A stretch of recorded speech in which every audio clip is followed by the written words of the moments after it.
Правата на малцинствата не треба автоматски да се поврзуваат со територијални претензии или отцепување, туку постојат нетериторијални решенија за заштита и унапредување на малцинските права. За утврдување на ваквите модели на Американ Коледж во Скопје се одржа првата научна средба на Европската мрежа за нетериторијална автономија со учество на 50 научници и истражувачи од 27 земји. Нивната намера е да се деконструира идејата дека малцинствата се територијална закана за државите. Постојат механизми и начини на кои ние може да ги почитуваме малцинствата и културните разлики и тие да не предизвикуваат таков ефект. Тоа е многу важно да се подлече, бидејќи тоа ќе го намали стравот дека малцинствата се проблем и дека се закана за територијалниот интегритет. За тоа како се почитуваат малцинските права во земјите во Европа, експертите се на став дека тоа е различно од земја до земја, зависно од моменталната политичка волја, големината на малцинската заедница, но и од историјата на таа земја. Во денешна Европа има дури две држави кои воопшто не признаваат постоење на малцинство на своја територија. За жал во Европа се уште има, како што ги нарекуваме, државни негатори. Тоа не е само Грција, туку е и Франција.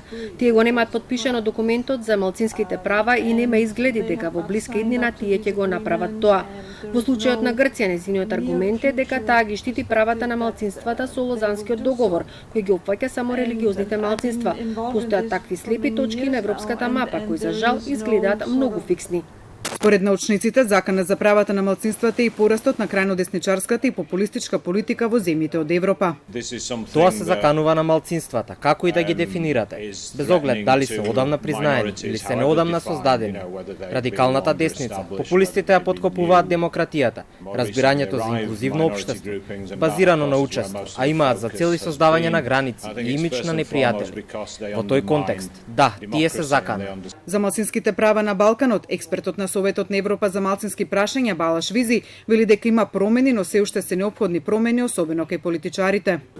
Политичарите треба да работат уште многу на тоа да го откријат вистинскиот интерес, да бидат поотворени за диалог и поинклузивен пристап во визијата за своите земји. Тој смета дека неретко политичарите во регионот ги одржуваат и дури ги продлабочуваат етничките разлики поради политички цели.